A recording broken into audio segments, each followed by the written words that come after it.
Let me start with a question where I want to kind of take you back a few years in your career. And was there a moment where this idea of faith and work, kind of the light bulb went off? And maybe not only the light bulb went off, but you decided that, not only should I do this, but it's okay to do this.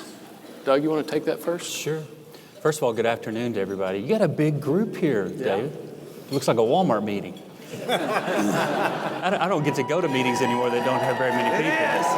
It is a Walmart. Here we go. We won't take time to do the cheer. I know our time is tight. I walked into a great situation.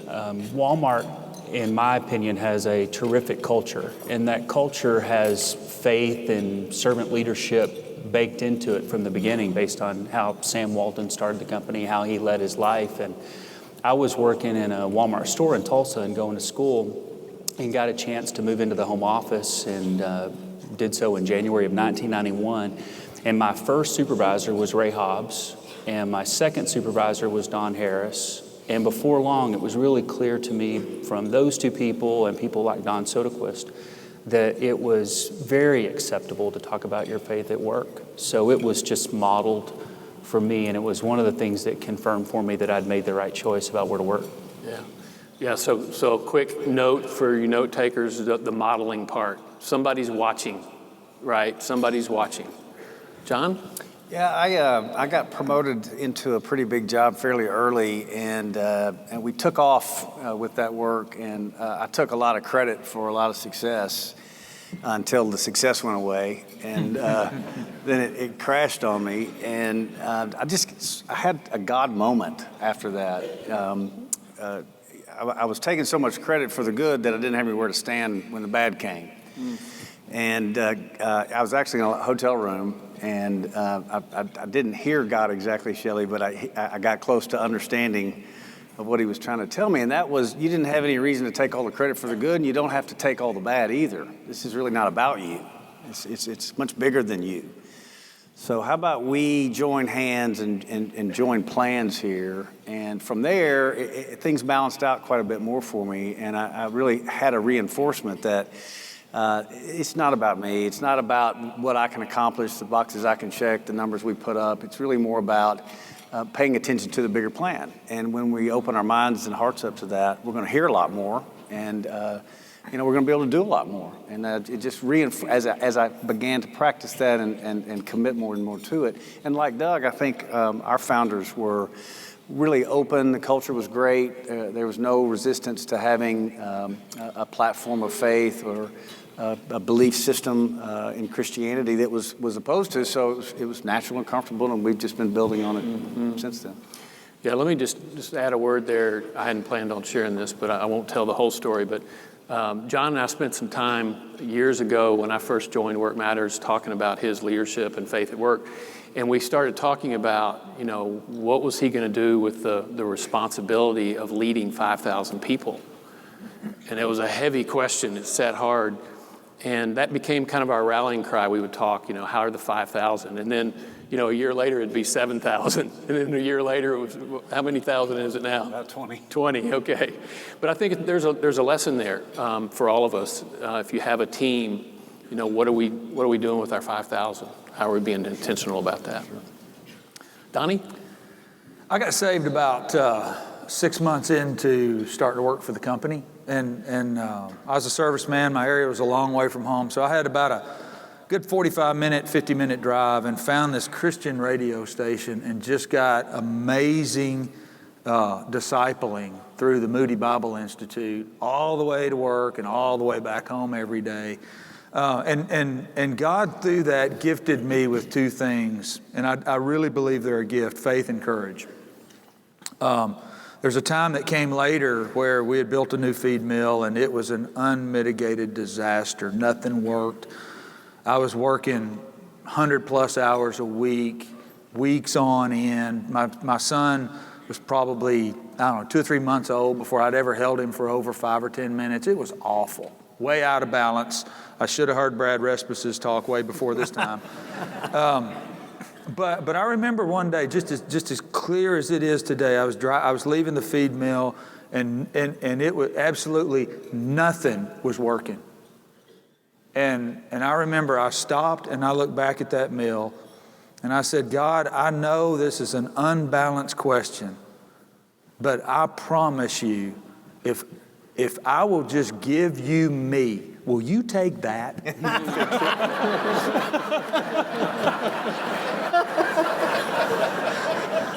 I'll trade you.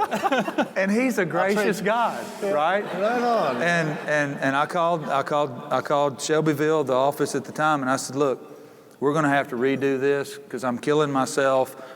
All of us we're in an unsafe place. We got to do something. And I'm going to tell you, within probably from that time 3 months, it was just like literally God laid his hand on that terribly built feed mill and got it running pretty good. And then in October, through Leland Tollett, God said, Donnie, I need you in Springdale. Isn't that amazing? It is amazing. Yeah. And that's when I knew, listen, God's in control of all this stuff, and he cares deeply about a feed mill that don't work in Estill Springs, Tennessee. He really does. And he'll fix that. Yeah. It's a good word. So all three of you are conditioned to live your faith at work. The theme of this conference is closing the gap. So I'm not sure that we ever, as sinners, I don't know that we ever fully close a gap like that. But I think we all have one or two things that we struggle with. We just kind of keep getting it wrong. And so I'm curious for each of you guys, is there one thing in particular that you just struggle with more than others as it relates to closing the gap between your faith and your work? John, you want to take that one first? Well, what first comes to mind is something that we talk about a little bit, and that's just trying to take over again, and the natural tendency to believe I can really handle it. I'll just handle it. I've heard Doug say sometimes, I'm just going to fix this one, and I'll get right back to you.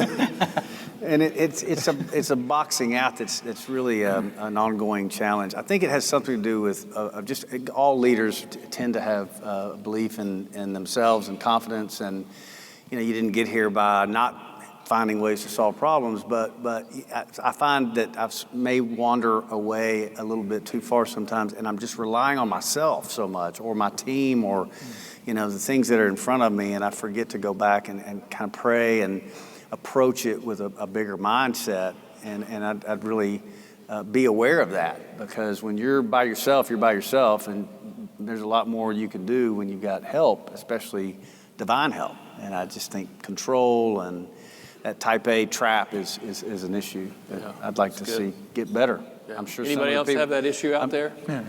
I'm sure some of the folks that are here that work for us would probably like to see me get better at that as well. I think Shelley just said amen. Donnie, how about you? Something you struggle with? It's got to be balance.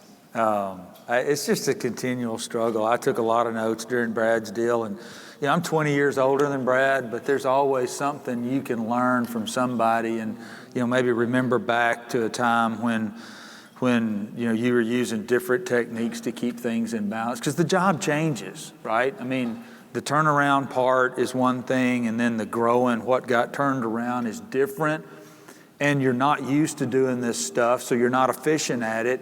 And before long, you look up and you say, wait a minute, it's Thursday. I hadn't read the Bible yet, right?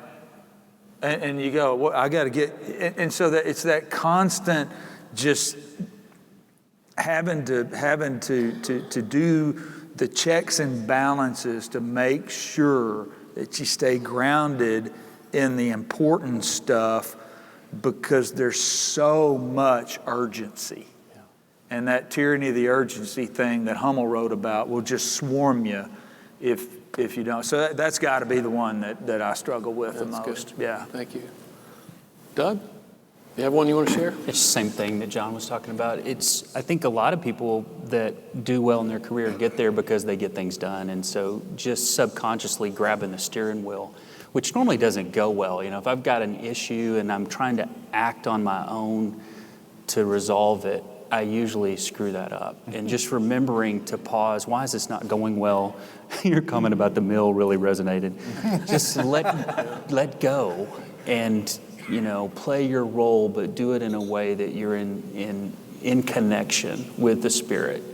And working through other people is the thing that I have to remember. And when I'm most effective, that's what I'm doing. When I'm least effective, I've got both hands gripped on that wheel. That's right. That's good. So trust. As leaders of publicly traded companies and as Christian individuals, do you have times where there's conflict between what you believe as a person, as an individual, maybe your Christian faith, and a decision that you need to make for your company that's the right thing for your company? And Doug, I'm going to start with you because, your role is a little more public. But, I know we all read and know you've had to deal with things around Confederate flag and diversity and religious beliefs, all kinds of different things. What does that look like for you as an individual versus your role as CEO of Walmart? I just wanted to be a good merchandise buyer and work at Walmart. I don't naturally want to, there's not a part of me that says, that's political. I'd love to get involved in that. And Walmart itself just wants to be a good retailer. But with the size of the company, there's a responsibility that goes with that. And society expects things of leading companies. And sometimes we should take a stance on something, like we take a stance on environmental sustainability, which is a little easier for us because it's good economically as well as good for the company's reputation. But on social issues, it gets tougher. So ideally, we wouldn't lead on very many things. We're taking on today veterans initiatives, and that one's kind of easy. But then some of these tougher things come up, and we really don't have a choice. Like on some of these, we'll get a call from a media outlet, and they will say, we're about to write this story, what's your stance? And so silence might not be an option, and you end up in a situation where you've got to take a step. Walmart's values, we have 4 core values: respect for the individual, striving for excellence, serving the customer, and acting with integrity, are 4 core values that I believe in. And so there's a huge amount of overlap between how the company views the world and how I view the world. That Venn diagram's pretty tight. But on some of the tough issues, and there haven't been that many, I think religious freedom is the one that would be on everybody's mind here, and it's certainly one that's important to me. Religious freedom is very important to me. It's very important to this state. It's very important to the country. It's of extreme importance. At the same time, our core value at Walmart is respect for the individual, and we want everybody at Walmart to feel comfortable coming to work. I want to feel comfortable coming to work. I want to be able to stand up in a meeting at Christmas and say, I know why Christmas season exists and I have faith in Christ. I want to be able to say that. So if I want to be able to say that, I think the right thing to do within Walmart is to enable other people to be themselves at work. And we love all our associates, and we want them to love, working at Walmart, and we want everybody to shop at Walmart. So, and move a lot of freight, buy a lot of chicken. There you go.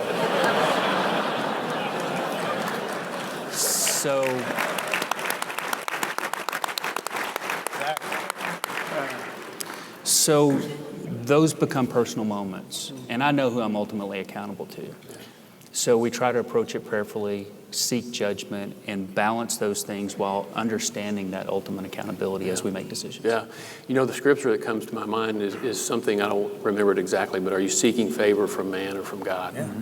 And that's a great example of what you're talking about, of trying to, as a believer, but at the same time leading this company with these core values. It may not be a popular decision to everybody. They may not understand why you did, but you're not accountable to them. You're accountable to God. That's good, Doug. Donnie, you want to touch that one? Yeah, sure. Jump in here, Donnie. Sure. We have very well-defined core values that talk about everything that we strive to do.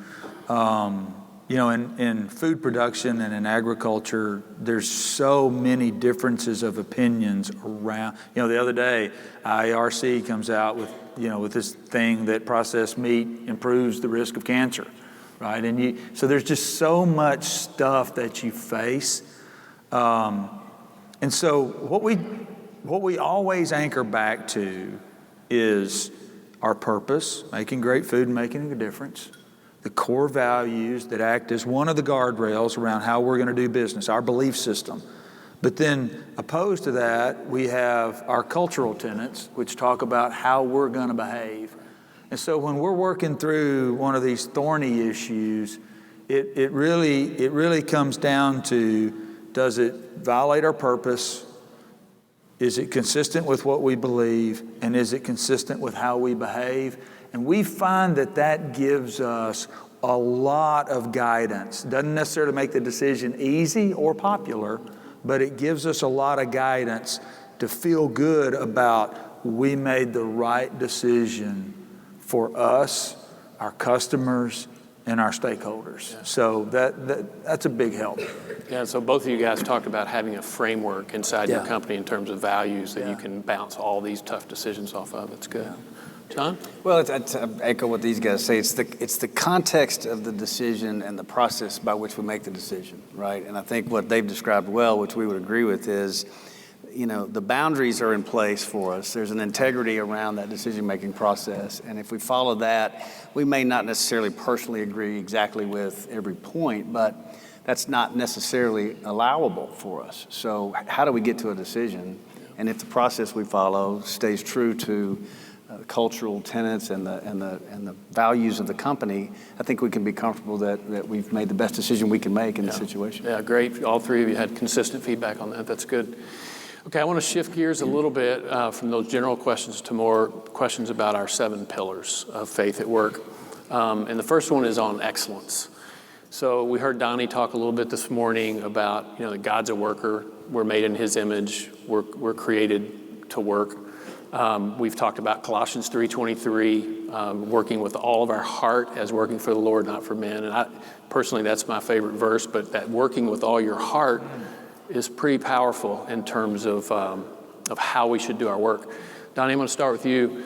What's your opinion as you think about all these people, and it's not necessarily for you as an individual, but guidance for them?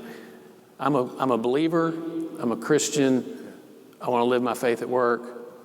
I need to do my work with excellence. What does that look like? Yeah, so I think excellence really ends up being the currency of the marketplace, right? And biblically, I can't think of one biblical character where God ever said, go be average, right? Or just here's what I want. I don't need you to get them all the way to the promised land if you could just inch them forward a little bit. I mean, God's about big stuff that takes big faith. And I don't think he's, there's a verse in Revelations where he talks about, I think, mediocrity, lukewarm, and he kind of makes him want to puke, right? So that becomes my view of how God views mediocrity in the life of a Christian, right? Paul, he said, look, we're to run to win, not to place, not to show. We're to run to win. And so I think as leaders, we in every position, we get a platform. We get something to step onto, which is generally the quality and the excellence of our work to speak out of. And as Christians, I think we should run home and get on our knees and cry out to God if our attitude is only to give our jobs partial effort or just enough to go along to get along, just get by. I think we should cry out to God in repentance for that kind of attitude. What if you, just a follow-up question, Donnie, what if you don't like your job?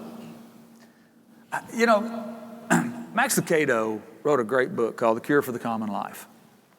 And what he talks about is if you can find the place where what you're good at intersects with what you like to do, that becomes your sweet spot, right? And that's what you should strive to find, because that's what's really going to fulfill you. Now, sometimes I will admit that what you're good at and what you like to do, there's an intersection of opportunity when God puts us in the waiting room and says, are you willing to wait on me a little while? So the first thing I'd ask is, are you in the waiting room? But the second thing I'd say is, look, if you just hate your job, get another one. We created like, what, 200 and something thousand? 271,000 jobs. There's opportunity out there for somebody, and if we'll adopt that principle of excellence, I think you got a great chance of getting hired. Life is too short to be miserable, right? Yeah. And also the fact that we're doing it for God and not for man. And I know that's hard when you don't really like your work, but that is the calling that we have. John, what are your thoughts about that? I think when we're leading this idea of excellence, it becomes a really practical application to the work we're doing. And our experience has been that we can do things good and we can do things well, and we do that, and then we get to challenge ourselves another level. And we're constantly asking ourselves, it's good, but is it excellent? You know, and the application, that crossover between the work itself, the performance of the duty, the execution of the return, all the dynamics of the business can be excellent. And it crosses that line with the biblical principle. And it's a very practical leadership position that you can take genuinely to say, is what we're doing here excellent? And it levels off. You kind of get to excellence, and then all of a sudden that becomes good again, right? And so we get to go back and ask again, right, Brad? Is it excellent? Is that excellent? And it's a little bit simple, maybe, and I don't mean for it to be that simple, but for that crossover in my work, in my mind, and in my leadership style, it lets me ask another question and press on my system again and press on my people again, and I think they press on their folks, and the culture becomes one that's seeking that excellence, and we get better. And I think what you said also is it is a great currency. Shelley said, bloom where you're planted. Mm-hmm. You know, that's a great word, and it's a great way to apply this concept of excellence. I think she said, you know, she started as a customer service rep, and she was excellent at that. And then we moved her into a role of pricing, and she was excellent at that. And all along the way, it has a currency factor that makes people notice, right? And we get better, and it starts this sort of generation of power, and all of a sudden you've got a biblical driver helping you run your business, helping you be a good leader. Yeah, it's a great word.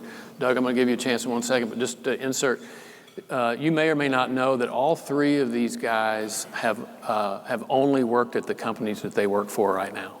So they started out at a low level in the company and worked their way up to where they are now. How do you think that happened? They were excellent in what they did.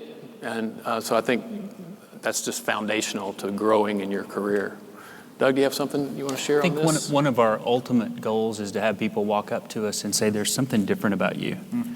And that opens the door for you to talk about your faith. And so the way you perform, the way you behave at work is who you are, your actions, your behaviors, your work ethic, how you think, how you treat other people. All of those things should ultimately create the situation where somebody comes to you and asks you that. Yeah, it's good. Opens doors. Let's take a topic that's a little bit off the beaten track in terms of our pillars. Earlier today, I mentioned that we added love to our 7 pillars this year. The word used to be relationship, by the way, but we didn't put love in there 5 years ago when we created the pillars because we just didn't think the workplace was ready for that word. But our team was great, our Workmatters team. We talked it through and we said, hey, the great commandment is the great commandment. You know, Jesus has called us to love God and love others. We have to step into this, and we have to put this word on the table as it relates to work and figure out what that really means. So for you guys, you know, on a day-to-day basis, how do you translate that word into action? What's that mean to you, Doug? I think that caring about other people is a requirement of a successful leader. You have to care about them personally. You have to care about them as a whole person. And that shows up through the way you engage them, how you listen to them, how you respect their ideas, how you help develop them, and also how you give them feedback. Mm-hmm. And one of the things that I've had to work on is that I'm sometimes my supervisors would say, just too nice. And you got to tell people what you really think. And finding a natural way to coach somebody and give them constructive feedback so that they can get better, nurture their own development is also part of love, in my opinion. Absolutely. And so I think we all need to remember it's a holistic approach and not just one thing. Yeah, great word. John? I think in the sense, in the context of the business, in your pillars, you referenced love is not an emotion, right? It's an unconditional position of, I think, about responsibility and respect. And I think that we can really care for each other in a lot of different ways. And that the word comes to mind is responsibility for the development of those people. I don't know that many of my folks would say that I'm too nice, though. I appreciate that's a goal I can work towards. But I do think that there's a great balance in the whole idea of caring for each other and doing things that sometimes are difficult out of love, making tough decisions for the betterment of the whole. You know, if we don't take care of the companies and the businesses that we run and we allow weakness to permeate, we're not loving the good people because we're letting bad things happen, right? And so there's a very deep conceptual place here for this idea of making sure that when we say we care about each other, we don't stop at a concept of emotional love, and I think that's great. I mean, I think Doug's right. You're going to have a much better time at work if you have a culture that people care about each other. There's no debating that. But I think what we're talking about here as a pillar is much deeper, and I think it goes to development and responsibility, and even just the sustainability of your business. Right? Yeah. You got to love it, so that means you got to take care of it. And that means you got to make some tough choices. We talked a long time ago, Dave, about being a Christian leader is squishy, was the word we used, remember? Yeah. And we unpacked that a lot different ways and said, you know, really being a Christian leader is pretty tough if you do it with some intentionality. I just think it gets into that idea of being responsible, loving the people, developing them, keeping them where they need to be if they need to be there, or helping them find their way out if they need to find their way out. Yeah. Something you said, John, just Donnie, before we get to you, you know, God's wired us all differently. And so for some of us, the relational element and loving other people or paying attention, caring for other people is just like getting out of bed in the morning. And for other people, they're maybe not wired quite that way. And so it's just, you got to work at it that much harder. It's kind of like the 7 pillars. When you look at all of them, I asked you guys what your gap was. You know, is there one thing in your, I think any of these 7 pillars could be things that we're just not wired for. And so we've got to lean into it a little bit harder. Donnie, thought on love? Yeah, what they said. One thing I might add just is use the word. You know, we substitute caring for love pretty easy. Because it's, you know, at work you say, I care about you. Have you ever told anybody that you work with that you love them? Well, you can't say that in the real world. Yeah, you can. And I just challenge us to actually use the word. I love you. Is there anything I can do to help you better in your career? Because I really love you. And that will freak people out, but it is so. No, but you know, and there's a few people sitting around in the table that have heard me tell them I love them, because I do. Right? I always try to have a lawyer present when I say get the context right. I think you just said I told my lawyer I loved it. Yeah, but careful. Oh, man. These guys are actually a lot of fun. We were sitting back there talking before we came out here, and it was hilarious listening to them tell stories on each other. Switch gears a little bit. Our favorite topic today, I think, is work-life balance. Brad did a fantastic job, I think. We were talking backstage. That's just a topic. There's no silver bullet. There's no easy, simple answer for that. But I think Brad did a fantastic job of unpacking that. So I'm not going to ask you guys, if you don't mind. I don't want to ask you how you deal with your work-life balance right now, because I don't think anybody in this room can really relate to what your work-life balance is probably really like because of the role that you have in work. But as you look back over your career, you look in your 20s, your 30s, whatever, What advice would you have for these guys? Maybe what did you struggle with? What have you learned? What advice would you give them on balancing work and life? Doug? Looking backwards is the best way to answer that question, because when you're in it, it's really hard. But I think Shelley and I are empty nesters as of this fall, and have been dealing with the reality of that, and miss our guys who are off in college now. But when I look back on it, she's really important to me, and they are really important to me. And so I had to give up other things and invest in those relationships. And if I could give 2 pieces of advice, it would be pursue your spouse, court your spouse all the way through. And then number 2, and I did not get that right. I don't mean to say I did that well all the time, but if Shelley were here, she would say the moments I've done that pretty well. And then secondly, if there's something going on with your kids and it's important, just don't miss it. Prioritize it. Plan ahead. Don't use travel as an excuse and other things as an excuse. By planning ahead, you can be there. And as those guys have gone off to school, I can honestly look back and say, I don't think I missed very much, and I don't think they feel like I missed very much. I'm a lousy golfer, and I gave up other stuff, but those things were important to me, those core relationships. Yeah, it's great. Thank you. It's a great way to look at it. I think this is just being intentional, right?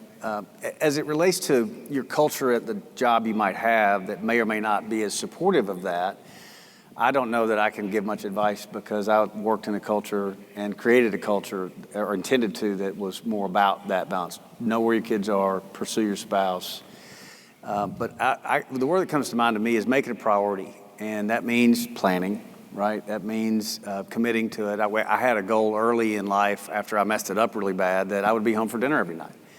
And that just meant there was just time when I needed to leave that office building, and I sat down to dinner, and if there was work to do after dinner, then it had to wait. And it worked out. I mean, it was okay. And that created some health around the home. And I firmly believe that balanced people do better work.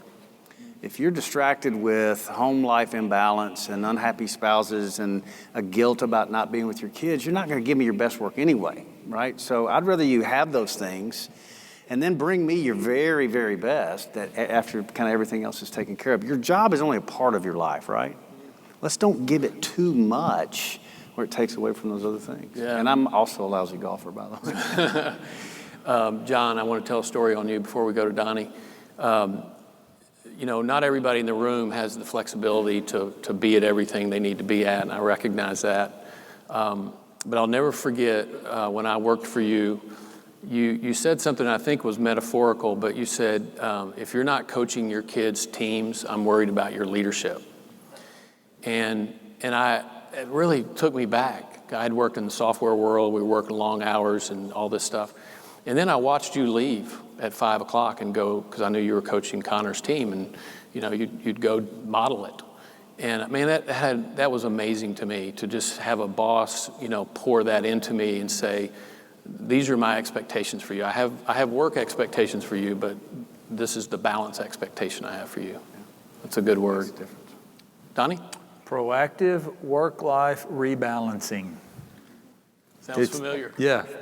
It's Terry and I, we start still. Our kids are now entering their late 20s and early 30s, and we still plan each week and each couple of weeks, where you're going to be, what's it going to be like, how many evening dinners or meetings do you have, that kind of thing, and when can we reconnect?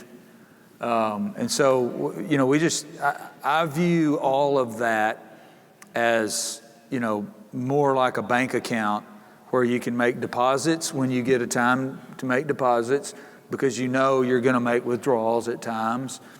But if you commit to yourself that you're going to keep the balance at a certain level, then you'll make those deposits you need to, and you'll get it right? But a lot of us, I think we spend way too much time talking ourselves out of that, because we get so much self-worth from work. That's the problem. I think that's the thing Brad was saying. We got to get this thing about serving God at work, not serving us at work. Once we solve that problem, you can figure out how to be balanced. And there's times when it's going to be out of balance. I mean, thank God for our servicemen and women all over the world. They have terrible work-life balance. But thank God for them, right?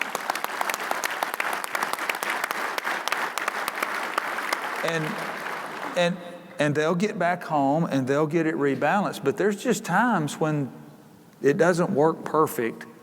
I don't know. Well, yeah, it's like every day it doesn't work perfect. We're in an imperfect world. So I think just finding a way to get those deposits and withdrawals balanced so you make it up or plan to make it up. And everybody knows that. Yeah, that's good. One tool I would share with you that I've shared with a lot of people, Teresa and I, my wife Teresa and I don't know where I got this idea from, but it's golden. We have a meeting, and we've been a little sloppy on this lately, but we have a meeting every Sunday night for about 15 minutes. And we just take our calendars into the meeting, and we just run through the week really quickly. What are the kids doing? I need to work late this night. And it's still fluid, but you have an opportunity to talk about what your week looks like. And it's so much better than that Tuesday afternoon call at 5 o'clock when you say, hey, I'm sorry, I'm not going to be home until 8 o'clock, if you can be proactive about it. But the best part, that's not the best part of that little meeting. The best part is once we finish, we pray together. And if you don't pray with your spouse, this is a fantastic way to do it. It might be a little uncomfortable at the beginning, but you've just gotten through talking about your week, talking about your life, talking about your kids, whatever. It's such an easy thing to then begin to pray about. But I've just found it's such a great way for those of you that are married to connect with your spouse, but also from a work-life balance standpoint, it gives you an opportunity to be a little more proactive. All right, we have 6 minutes left. I'm going to ask one question about calling, and if we have time, I want to give you guys the last word. If there's just anything on your heart that you want to share with these people, I want to give you an opportunity to do that. Shelley did a fantastic job of talking about calling earlier, and we touched on this already, but I just want to touch on it again because I think in our work at Workmatters, balance is the biggest thing we hear the noise on, and calling is second. And I think mainly because a lot of people have jobs that they don't necessarily feel called to right now. So what guidance would you guys have, back to a conversation we just had a minute ago, but what guidance would you have around is there a secret towards how to find something that feels like it's in your sweet spot, Donnie, to your point? Or if you're not in your sweet spot, how should you handle it? And Doug, when we talked a few months ago, you had some energy around this. I'll let you kick it off. Well, purpose is really important. And I've been talking about that for a long time now, and I had sometimes explained that when I go home, when my kids were younger, or to other people, and they ask, what do you do for a living, or what'd you do today? I sold a lot of merchandise is not a very compelling answer. It's not very purposeful. But this statement that Sam Walton made a long time ago about if we work together, we can show people what it's like to save money and have a better life, which became save money, live better, actually is a purpose for me. I didn't grow up in a place where people had a lot of money. Our family didn't have a lot of money. Walmart meant something. And as I've traveled around the world these last few years and seen the impact of the company in places like India and Central America and other places, it has really made it very real to me that the purpose of the company is meaningful and that you can make someone's life better through the work that you do. So that I think means a lot. And kind of along with the lines of what Donnie said, if you don't have purpose in your work, you got to find a place where you do, where your skills, the culture of the place, all are in alignment, or you will constantly be unhappy and searching from a professional point of view. That's great. Thank you. John? Well, I think it would maybe go back to the question of excellence to start with, and I would ask, what are you excellent at? What are you good at? What are you wired for? What is it that comes really natural to you that it just turns on when it needs to? I have a selling background, and so that was something that I sort of pursued in a way because I was okay at it, and it seemed to fit. If you're at a place where you're really having to labor and it's just not coming natural, that would feel to me like a sign that maybe there's a need to look in a little deeper. Because I do think it starts with you. And then I think what Doug said is, finding something that's rewarding. Not only are you good at it, but is it giving you something back? Does there seem to be something more than a paycheck? Something more than just the need to be in a job, right? And if you'll follow that, my career has been a series of changes that felt random at the time, but looking back, they were very purposeful. God had a very clear plan, and I was pretty comfortable along the way in my path. So I did sort of follow what seemed natural and seemed to be rewarding and seemed to be something I was good at. And again, I thought it was kind of out of order, but then you can see the plan. He was getting me ready for something. And I needed to make all those kind of weird turns and go through all those weird windmills, because at the end, he was going to have me take this chair for a while, and I needed to be prepared for it. So those callings were maybe not as obvious during their time, but I was good at it, and it was rewarding, and so it took me on a journey. Yeah. You know, it gets easier as you get older too, doesn't it? Because you realize that all those crooked lines in front of you when you look over your shoulder are straight, and you can start to see, okay, God's hand's really at work. But I don't know if you're 25, 26, and you hadn't, you're in your first job or whatever, you don't. Well, it didn't make any sense back then. Right? Yeah. Donnie? So I remember back, I'm 23, 24 years old. It's kind of that stirring thing that Shelley was talking about. And God was ready to move me. I didn't know at the time, but we left a little church, and I actually pastored a church out in the country for about 3 months. Just about wrecked my marriage. Yeah. But it was good because it got me through that deal to where the little blue-haired ladies at the end, shaking your hand, they would tell you, oh, that's wonderful. And I got to hear it, oh, that's wonderful. And I got to thinking that's what preaching's about. But then when you actually preach and you have to deal with all the stuff that goes with that, little compliment at the end, it's really different. And so what God was doing, though, was proving it. At that time, I read a book called I Was Called to Be a Layman. And God moved me from there in Shelbyville to Tracy City, Tennessee, and put me under the discipleship of a pastor named Ray Maynard, who I needed to be there. And because I was there, I ended up here. And so what I do is a calling just as real as the pastor who gets a calling to go preach at that little country church in Tennessee, right? That wasn't my calling. I got talked into it. And so I've just had this very real experience to where God has said, look, what I want you to do, what I have gifted to you, and what I'm going to give you the experiences to do is to be a layman in the workplace that shows others how to do that. I'll call people to do this. You leave that up to me. You go do that. And it's been the most rewarding, fulfilling calling that I could ever have. It takes patience to be able to get to that point where you can see it. Yeah. We started the day today talking about a faith and work journey. Everyone in this room is on some kind of journey, or a faith and work journey, or they wouldn't be here. And our goal today was to really try to move people forward on that journey. Just any last parting thoughts for you guys for this group, 900 leaders. There's such a need. This event sold out 4 or 5 weeks ago. People are hungry to try to understand how they can be the same person at work that they are in their personal lives. Any just parting words of wisdom from you guys? Donnie, I'll start on your end. You're a step ahead of somebody, and you're a step behind somebody else. Go find somebody that's a step ahead of you that will mentor you as you progress through your journey. And then go find somebody's that you're a step ahead of and help them along their journey.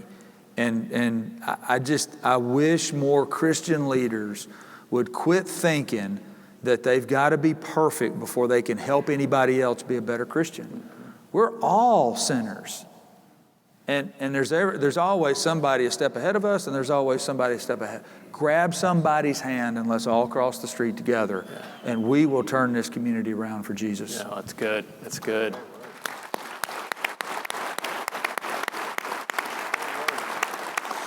You want to follow that? Not really. Here's a downer.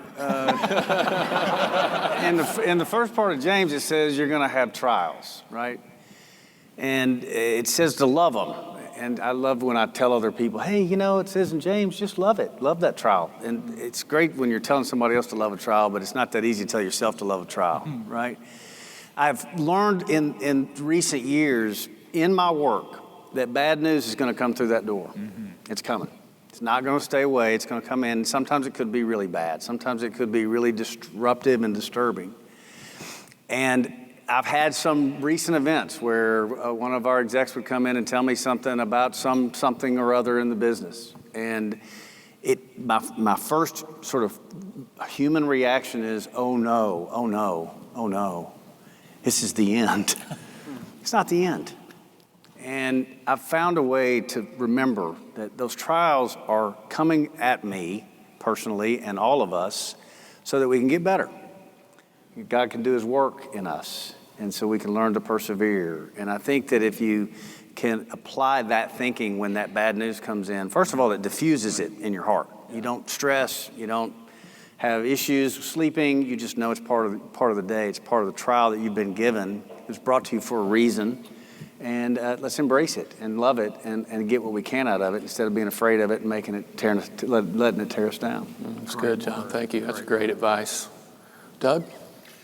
When you guys started trying to put this together and asked if we would do it, one of the things that I was hoping for is that whoever came would know that they're not alone and that we all fall short. Donnie said it earlier, we're all sinners. I'm a sinner. I will make mistakes and do things that are wrong before the end of the day, I'm sure. But perseverance and running the race with excellence and pursuing him is maybe the message. You know, when you get off path, as I do, or you get distracted, just having that moment where you say to God, I'm going to point back your direction and come your way. I'm going to seek you, is the hope that I would have of today, for today. Thank you, Doug. You know, it just struck me as Doug was talking, and we'll close, we're a couple of minutes over time. Let's pray for our leaders. Everybody in this room has a boss. Let's pray for them. And I think about these three guys in particular and the influence that they have, but everybody in this room has a boss. And so let's be diligent about really lifting up the people that are trying to lead us. Guys, I can't thank you enough. It was phenomenal. Thank you so much. Let's thank these three great leaders.